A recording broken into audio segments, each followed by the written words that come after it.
Welcome to the Rialto Marketing Podcast. Today's episode is a revenue acceleration series interview where we talk to seven-figure B2B professional service firm owners that are actively trying to grow their business and get to the next level. We talk about the good, we talk about the bad and the ugly so that you can learn from their experience.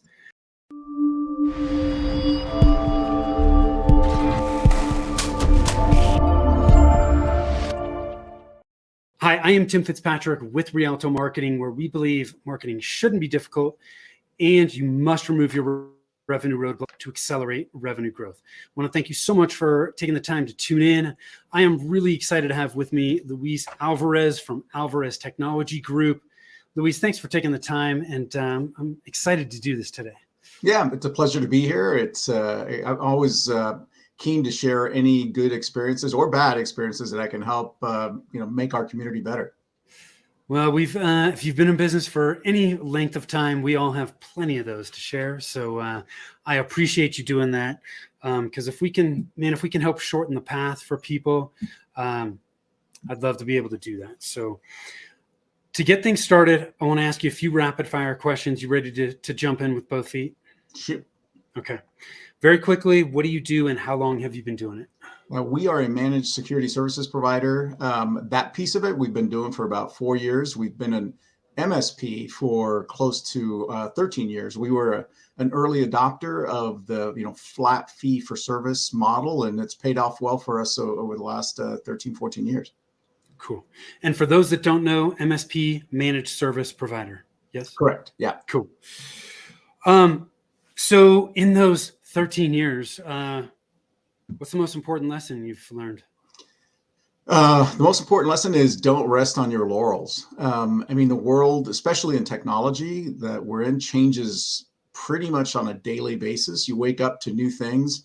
Who knew that before December of 2022, ChatGPT existed, but yet now it's all over the place, and all of us are scrambling to figure out how can we can use it, how we can talk to our clients about it, how it can make us better, and what to worry about. So yeah, that's the kind of world we live in, and I've learned that you just got to always be ready for the next opportunity or the next challenge and turn it into an opportunity. That is a great piece of advice. I actually interviewed somebody, and I can't remember his name. It was a while back. It was probably a year or two ago on the podcast, talking about how complacency is like the biggest killer of success. Yep. So fantastic piece of advice. So we all know growing a business can be very difficult at times. Do you have any kind of mantra or motivational saying that you say to yourself or you share with your team to kind of help push through those times? Yeah, it's something that's core to our business, and it's been this way for a long time. We call it progress, not perfection. We all of us in business sometimes get caught up in analysis paralysis, where you just feel like you need to get everything perfectly right before you can move forward. And my team is no different. And I've taught them over the years that, hey, as long as we're pushing forward, we might take 2 steps back, 1 step forward, whatever the case may be. As long as we're moving forward, that's what we need to do. And so progress, not perfection, is something that we use internally all the time. Whenever we get caught up on, we need to do this, we need to do that, somebody will call me out and say, hey, remember, progress, not perfection. So it's working when they're giving it to you yes, instead of you giving it to them. Yeah. I've mentioned this multiple times in different interviews. There was a group that I was a part of, and they talked about implement now, perfect as you go. Mm-hmm. So very similar. And as a recovering perfectionist, I always have to keep that top of mind. So thank you for sharing that. One of the things we talked about in the pre-interview was obviously about marketing. And you had said to me, hey, we started investing in marketing about 12 years ago, and it's had a huge impact on your business. What prompted this for you? Can you just kind of give us a quick sketch of what prompted it and where you've been with your marketing as your company's evolved? I'm happy to. So as I said, about 13 years ago, we started our journey as a managed services provider.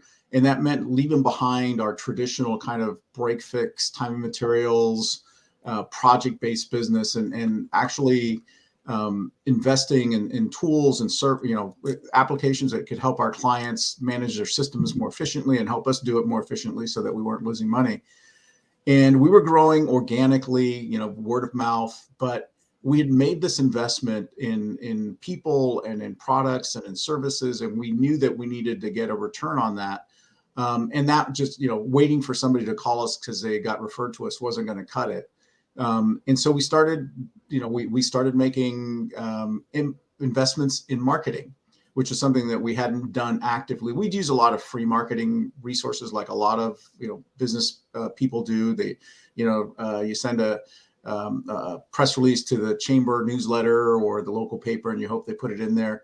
Yeah. But now we were actually paying for not only marketing, but marketing advice, hiring people to help us put together the right kind of combination of marketing services and approaches to help get the word out about who we were, what we did, and why we would be the right choice for them to make. Which is generally what I think any business, no matter what your industry is, you try to that's the messaging that you want to send. And back then, social media wasn't a thing. I mean, I think Facebook existed, but not from a business perspective. It's where we all went in to check in and show people all the food that we were eating and places we were going. But, why did we do that? I don't know, but that was the thing, right? So hey, here's I'm at this restaurant eating this food. But as social media matured and as things like Google AdWords started to become much more a vehicle to communicate to the very targeted set of prospects that you wanted to go after, we incorporated that into our marketing. And we started over the years, we've digitized our marketing. We've rebranded several times because you have to look at what's going on in the world and say, is our brand stale? Do we look old? And in technology in particular, you really can't look old. And that's why you see a lot of technology companies constantly reinvent themselves. There's a reason that Facebook, became Meta, and Apple, well, Apple's always going to be Apple. So they don't count. They just, they got some secret sauce the rest of us don't have. Right. But as a business, you constantly have to make those investments because you really can't count on the same business showing up every day. And in technology in particular, the landscape changes. The people that you work with change. We've gone through over the last 12 years a generational change. The people that we were talking to, the CEOs and the business leaders that were our targets, they've retired and their kids have taken over, or younger versions of themselves. And those kids aren't as they aren't Luddites like their parents were and their grandparents were. They get technology. They were born with a computer in their fingers, at their fingertips. So you really can't approach them the same way as you approach their parents about, hey, don't worry, we'll take care of you and we'll take care of your computer so you don't have to. These guys don't care about that. They're today, the modern business wants to know, what am I going to do? What can my company do to make them more successful? And so the pitch is different. What we say to them is different, and that's evolved over that 12-year period of time. And so, for us, the investment in marketing is the only way that we've, over that 12-year period, we've almost tripled in size.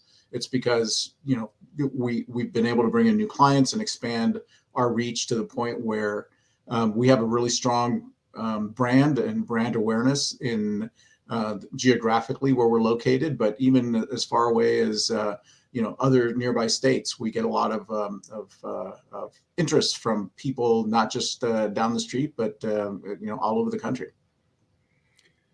Luis, you shared so much value in there. I want to pull a couple things out that I think are easy to miss. First off, what really started this for you was you were growing, but you realized that to really scale, you had to move beyond just referrals. Referrals are great, but they're not predictable. They're not scalable. And you knew that you were going to hit a ceiling at that and said, I've got to invest in this. You also said invest, right? I think it is so critical to view marketing as an investment rather than an expense, because the people that view it as an expense think it's like a light switch you can just turn on and off, right? Mhm. And that's never going to work well with marketing. You've done it consistently, month in, month out, year in, year out, and that is one of the reasons why you've been able to triple your business, because you see it as an investment. Mhm. The other thing that you mentioned that I think a lot of people get hung up on is your ideal clients have shifted. So many times people think about um, strategy as like, I got to put it in place and then it's done. It's not. As your business evolves, as the market evolves, your strategy and the marketing tactics that you use evolve with it. And having the foresight to know, hey, gosh, our ideal clients are starting to shift. These business owners are shifting, and we need to update that, right? Our messaging needs to shift, because what was important to the people we were dealing with is not anymore. And that's another thing that I think has helped you grow like you have as well. You got to shift, Yep. and you have to have the awareness to see that it's shifting. So many times when people do strategy, they're like, "Gosh, I don't want to narrow my focus, right? Well, what I'm going to lose business because of that?" No, it's just, man, just focus for now. Yeah. Like, focus for now. Do this, and you can always shift later, but you got to focus, because if you don't, it's too broad and things become far too complex. So Yeah, it's very easy for us to try to be all things to all people. And, somebody comes in the door and says, "Hey, can you do this?" And you're like, "Well, yeah, we can do that." The question we have to ask ourselves is, do we want to do that? And does that, is that going to be good for us? And so we made the decision, for example, that we don't do any projects for anybody that's not an existing client. That is, we don't have visibility into their environment. We don't want to be that company that somebody comes to and says, "Hey, can you upgrade my PCs?" and not have any idea of what that means. yeah, And going through that discovery process can be lengthy, and most people don't want to pay for it. They don't yeah, feel like why should I pay you to figure out what I have? I just want you to tell me what it's going to cost to get to the next level. yeah, But we can't tell them that. And so we said, look, if somebody walks in the door and asks for that, the answer is no. We're not. You can become a client first. We can put you on some sort of agreement. We can learn your environment, learn your business. Then we can talk about what the right upgrades are for you, or even if upgrades are the path you need to go on. I mean, we've yeah, converted people, for example, have come to us and said, we have a server or two servers and we want to upgrade them. And then as we bring them on as a client and learn about their business, we say, you don't need any servers. You really need to move to, digitize your environment, use SharePoint, use Office 365, use yeah. all these other hosted environments to do the exact same thing that you're doing now, with a lot more flexibility, a lot more reliability, and in most cases at a much lower cost. Um, our approaches are very similar. It's so interesting, because you you made that conscious decision. Hey, we're not going to do this, because it's not really serving the client, and it's not serving you. The same thing goes for our business. As a marketing consultant, a fractional CMO, man, we don't want to come in and just do a single project, because, man, we have no idea. Like, do you have a good strategy? Do you know who your ideal clients are? Do you have a good message? Because coming in and working on a project that doesn't have the fuel that it needs isn't going to serve anybody. And in fact, it ends up coming back on you, right? It's like, Mm-hmm. you didn't do a good job.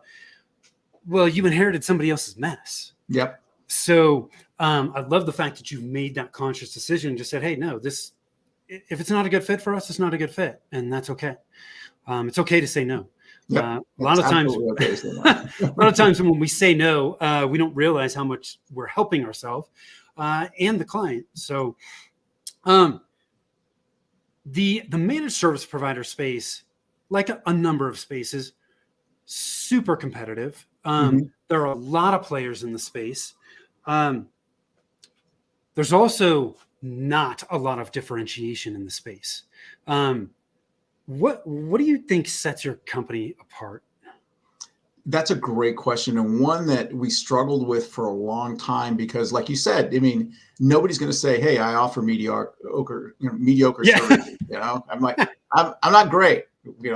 Our customer service is okay. Yeah. Nobody's going to say that. We're always the best. We're always blah. Best of breed, et cetera, et cetera, et cetera. So that just becomes white noise to people when you talk to them, whether it's a prospect or an existing client that's that's looking to validate the services that they hired you to do. And we thought, we got into a room and we thought about it, and we realized that the biggest comment, most complimentary comments that we got from our clients had to do with the fact that we were reliable because we had systems in place to deliver on our promises. That is, it didn't depend on having a great engineer or having a great account manager. We've gone through account managers, we've gone through engineers, and our clients have learned it doesn't really matter because we have a great system in place to make sure that everything they need is taken care of from the moment they submit a ticket to the moment that ticket is closed, and they can provide us some feedback in terms of a customer service survey. We want to understand their business well enough that we can plug anybody within our organization into it. And so that meant that we, in the back end, had to invest in tools that let us do that. So documentation, standardized tool sets, standardized stack of technology, so that our folks didn't have to, say, oh, that's client XYZ, they use this, and client this, because that becomes confusing to everybody and it dilutes your ability to deliver services. Yeah. So having a very systematic approach to the way that you do your business pays dividends, because it means that you're not reliant on, hitting it out of the park every now and then. You're gonna hit, doubles and triples all day long and get home runs that way rather than trying to swing for the fences. And it works for us, and it's something that we sell as a value proposition to our clients, and it resonates with them because more often than not, they're coming from a very chaotic provider, somebody who didn't answer the phone reliably, or somebody that promised to be there at a certain time and never showed up and never called to say why they didn't show up. We've had prospects come to us and say, hey, I called my guy 2 weeks ago and I'm still waiting for him, and I need this taken care of. Can you handle it for me? And we say, yes, but you have to make that switch. You can't just ask us to come in and fix that one problem. We need to take in your entire environment and manage it from top to bottom. And having systems in place has really been, for us, what has sold us as a company to many of the prospects that we talk to. It's when you understand your differentiators, what makes you unique, what your competitive advantage is, the marketing and the sales process becomes a lot easier. And you've seen that, and you said, hey, one of the things you said was, hey, we asked our clients, right? We started listening to them, because it is so hard for us to think objectively about our businesses when we talk to clients, ideal ones, and hear it in their own words. It becomes super obvious, and you're like, oh my God, how did I not see that? Right. But identifying that unique of, hey, we've got reliable systems to deliver on our promises. Great, right? That becomes one of your uniques and one of your differentiators. One of the things that I always recommend people do when they're having a difficult time figuring this out, or if we're doing it for clients, is it starts with ideal client interviews, really honing in on that, gathering that information, and then you can start to identify what makes you unique. The other things that I've also found helpful too is looking at, like, there's 4 pieces of low-hanging fruit for differentiators. How are you helping people save money or make money? Mm-hmm. How are you helping save them time? How are you eliminating hassles? And how are you reducing risk? Those are other great places to start. And the other thing that I've seen in professional service, this is not always, I would say in professional services, I've seen probably half the people do this, but if you feel comfortable enough offering a guarantees Yeah. can be huge risk reversals. But in some professional services realms, they're just not, they're really challenging. But Yeah. if you can do it, it's a huge differentiator. But you guys have found those differentiators. And then as you started having sales conversations, marketing conversations, started opening up doors, right? It makes you look different. So here's another question. As you started doing that, did you see any differences in the sales process, right? Did you, for example, did you start to not get quite as many price objections as you started going through the process? Yeah. We learned early on that, it used to be that we were taught, don't show them the price until you get to the end, right? It's the car dealer analogy, right? So how much is it going to take for what's it going to take for you to drive this car off the lot? And that's not the approach that you want to take in our business. So we'll go in and we're very direct. We have a pricing model that's available for clients, and we'll say, so based on this initial, we have a process where we have a couple of meetings before we get to this point. But we tell them before we even start doing a paperwork and starting doing a proposal, we've already given them the capabilities brief. They know who we are. They've gotten references, and we say, based on our conversation, we think this is going to be about somewhere between $5,000 and $6,000 a month for us to provide services. Is that in your budget? And if they say, gosh, no, we really, we were kind of hoping we'd come in at like 2 or 3. And we say, well, sorry, we can't do it for that. There's a hard cost to what we do. Yeah. We can't compromise it. And you don't want us to fail because we can't afford to keep our business running. And we're just not a good fit for you. But it just makes it less awkward. So when you do give them that formal proposal and they're looking at the number and it comes in at 52.5 or something, they know it's coming. It's not something where they're going to call you in and say, well, I didn't know it was going to cost this much. You have to be willing to talk about price up front. But by the time you get to price, you've already got them to the point where they want to hear about your price, right? Because they're like, okay, we really are excited about working with you. We love what you said about, what you can do for us, how you can help us get better, and how you can protect us and make us, safer and more secure. We know that's going to cost some money because we've already told them we're not the cheapest people in town. Yeah. So what's that look like? Here you go. We're going to tell you.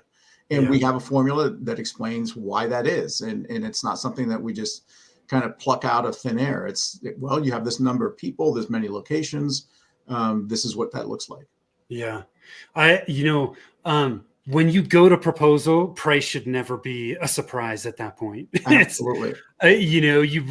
I've always viewed proposals as this is an opportunity to just review what we've already discussed. Do you have any other additional questions I can answer for you? There should not be surprises there.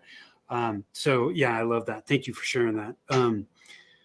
One of the other things that we talked about in the pre-interview, and Luis, you were like talking right up my alley here, was planning with sales and marketing. Like, you've got to have a plan. You got to stick to a plan. God, if you don't, I can't remember who said it, but I think it was Ben Franklin. I can't remember, but if you fail to plan, you're planning to fail, right? You've got to have a plan. Can you share just what's your planning process? How do you view planning? So for us, it starts with what do we want to achieve? What's the goal for the year? We do annual and quarterly goals that are built around the annual goal. So we say at the beginning of 2023, for example, we had a retreat where the leadership team got together and spent a couple days going through reviewing the previous year. Where did we succeed? Where did we fail? And then how do we leverage the successes to grow even more this year? And what does that growth look like? And where do we want to grow into? What are the opportunities that we see? What are the changes in the environment that we need to look at? Are there any economic factors that we need to take into consideration. So you kind of look at all that and say, okay, so now we've decided we want to grow 15% year over year this year, and these are the areas that we want to grow in. So how do we market to grow? What do we need to do on the marketing side to target those specific industries, if that's where we're going, whether it's the vertical or whether it's just a more broadly based approach. So for example, when we started doing got very aggressively into cybersecurity as our leading element to our sales process, well, we had to revamp everything that we did, because prior to that, it was all about managed services and making sure you sleep better at night. Well, now it's, yes, we want you to sleep better at night, but for different reasons, because we want to protect you. And so the pitch changed, the target market changed. We started going after things like co-managed IT, where there's a lot of organizations that have a very small IT department, but they have no cybersecurity skills in that department. So maybe we can come in and help them. So it wasn't about getting rid of the IT people, but it was about partnering with them. Yeah. And that's a whole different approach to marketing. So once you figure out what it is you want to do, then you have to plan, what's the best way to target that particular market segment and those people that we want to target. Is it via email? Is it, cold calling? Because cold calling is still a thing. Is it digital marketing? Is it, physical marketing? Is it webinars? Is it seminars? So you take, all of those things and you say, all right, now that we have that, let's put the plan in place. What are we doing Q1? What are we doing Q2, Q3, Q4? So that when you get to the end of the year, you can say, hey, we executed on the plan that we had in place, or we had to pivot because we had a severe recession, or we had, we don't expect it, but some outside influence that we couldn't have anticipated made us have to change. ChatGPT is one of those things. How does it? That's something that we are now looking into. Our second quarter, we go into our second quarter retreat at the beginning of next week, and we're going to take a look at that and say, what's the impact of this generative AI technology to our clients and our ability to deliver services to them? Are there opportunities within our client base that we can take advantage of? Maybe there's something that we can add to the products and services that we already provide them. And are there other target markets that we didn't identify at the beginning of the year because this wasn't a thing back then, that now we can go after? So you have to reevaluate and recalibrate every quarter, but it's still part of the plan, that recalibration. Yeah. Man, again, you're like just talking right up my alley. I love planning in 90-day sprints because it keeps things simple.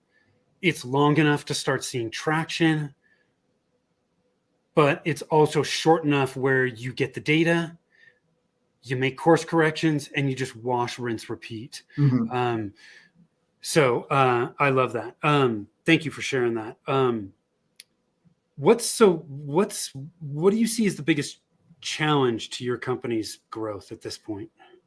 I think if you'd asked me that at the beginning of the year, we thought the economy was going to be the biggest challenge. We don't think that's much of an issue anymore, at least in our geography. It may be in other places. I don't doubt it. The economic swings affect different parts of the country differently. But I think our biggest challenge is going to be finding the right talent.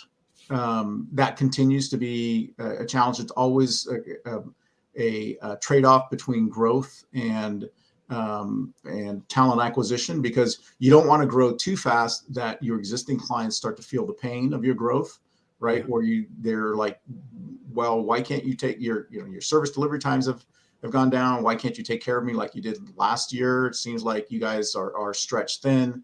Those are phrases and comments you never want to hear from your clients. So sometimes you have to just pause on growth until you're able to add the right talent to deliver on that growth. And that was something that happened to us with our cybersecurity team, where we brought on so much business that our team had to grow, and we had to find the right people, and it took us probably a good 6 months to find the right two additional Perfect. folks to add to the team. And now we're moving forward again with adding and looking for more cybersecurity related opportunities. So, finding talent, I think, in our industry is always going to be a challenge. That's why many of us, embrace automation. I want to see what Chat GPT and like technologies bring to the party this year. I know that a lot of the vendors that we work with are starting to integrate that into their offerings so that maybe we can alleviate a lot of tier one technical support queries and move that off to automation, and then elevate those folks into tier two and give them higher value work to do so that we can solve our staffing problem by just basically hiring robots to do the low end stuff. Yeah.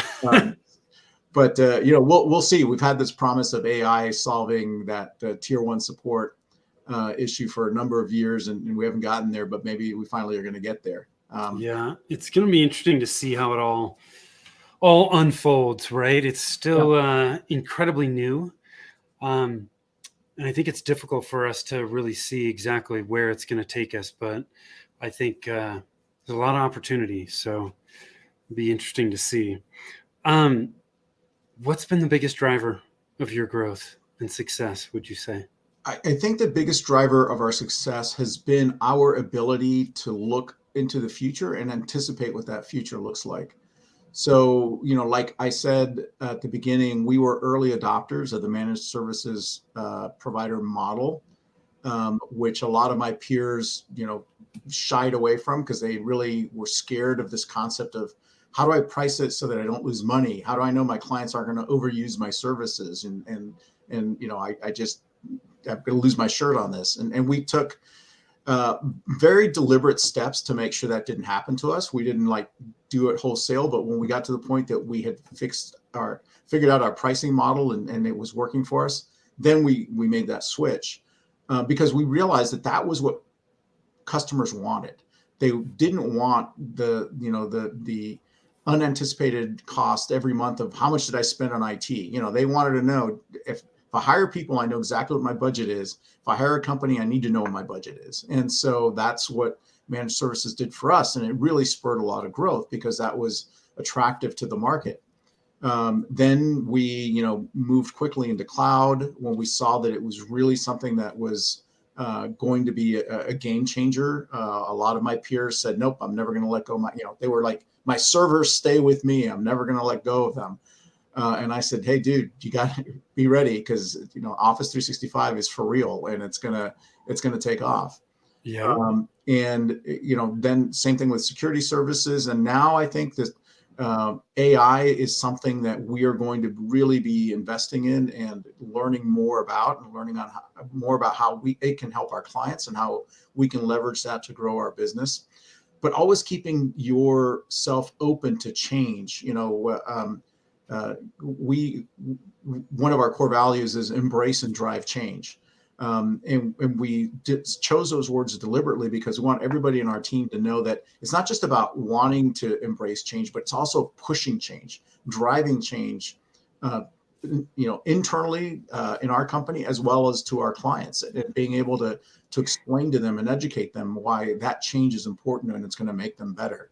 So we think, that there's a lot of good opportunities on the horizon, and it's just keeping your eye out there while at the same time running your day-to-day business, but being strategic about looking toward the future and seeing what's the next big thing and how can I leverage that. So knowing what you know now, anything you do differently? Oh, so many things. I recently heard Daniel Pink speak, and he was talking about people, he's asked the question, do you have any regrets? And there's so many people in the world that say, I don't have any regrets. And he said, those people will regret saying they don't have any regrets. Yeah. We all do. I mean, we all make mistakes along the way. I think for me, one of the things that I would have done earlier in my career is really learn the nuts and bolts of finances better. We were fortunate in that, I can say for, the 22 years that we've been in business, we've been profitable every year. And we don't have any debt. And, we've lucked into it more than I care to think about. But I think we would have been much more successful had I really understood all the drivers of our business and the importance of each element of it. Especially, I would have invested in marketing a lot earlier and a lot, heavier than I did, because at the time I was concerned that we were just, I looked at it, even though I said it was an investment in my head, there was a little thing that was saying, this is just an expense. You can't quantify this. And we learned that we could quantify it. And there's a lot of metrics out there that you can use to say, hey, if I spend X amount of dollars on marketing on this platform or in this media or in this market, this is what I expect to get back. And if you don't get that back, then it was a bad investment. Bad investments happen. Yes. But understanding those numbers is something that I wish I would have understood at a lot younger age. Yeah. It's, we don't know what we don't know. Right. Mm-hmm. And we need to get out there, take action and learn from it, to continue to grow. But, I love that. I mean, honestly, I think you invested, you say that you wish you would have invested in marketing earlier, knowing what you know now, but compared to a lot of businesses you did. And do you remember when you started investing in marketing, do you remember how much top line revenue you were doing at that point? We were probably about $1.4 million, $1.5 million, you know, so, like I said, we're almost 4 times that now. Yeah. So it's helped us grow. And I would say that it wouldn't have happened without, putting ourselves in a mindset that said we have to set aside a budget, real dollars every year to do marketing. And we're not just going to do it ad hoc. We're going to put it into the budget and say, this is how much we're going to spend. And we can spend less if the opportunity isn't there to spend it. We can spend more if we think that there's more opportunity there, but we've drawn that line in the sand, and now we know, there's no argument that's what we're targeting. Yeah. And you're willing to put it on the line and test and see what happens. Yep. I know for most businesses, a lot of the marketing that they do doesn't work, right? But it's that as they're testing, they're learning, and that's helping them find the things that do work. Yep. And the things that do work make all the investment worth it. Have you found that to be the case? Yeah, absolutely. I mean, we made plenty of mistakes in sending out, everything from marketing pieces that didn't resonate. And, even though we spent thousands of dollars on them, to hosting webinars that didn't really attract an audience because it was the wrong topic at the wrong time, to lunch and learns that we invited a bunch of the wrong people into the room, and so they ate our food and listened to our didn't buy a thing. But each that made us do better webinars, and that made us do better lunch and learns, and that made us look at marketing and more targeted marketing as a worthwhile investment, as opposed to just shotgunning out a bunch of flyers to the every business owner in town and hoping that one of them calls us. Yeah. Luis, this has been a great conversation. I really appreciate you taking the time to share your experience. Where can people learn more about you? Well, you can come to our website, alvareztg.com, and we're very active on Twitter, so you can follow us at AlvarezTG. We're also on Facebook. You can find us there by just searching for Alvarez Technology Group. And of course, LinkedIn, we're there, I'm there, and we're always posting on what's going on and the latest and greatest things. A lot of stuff on cybersecurity and ChatGPT, quite frankly. Yeah. But that might change over time. It will change. No doubt about that. It's just a matter of when, right? Exactly. So yeah, if you, please go out, connect with Luis, go check out alvareztg.com, find him on social. I really appreciate you taking the time, Luis. I enjoyed the conversation. I know people will get a ton of value from it. So thank you for that. Those of you that are watching, listening, I appreciate you as well. We've been talking about growth. If you want to grow, you got to remove those revenue roadblocks. If you want to know which of the 9 revenue roadblocks are slowing down your growth, You can do that over at revenueroadblockscorecard.com.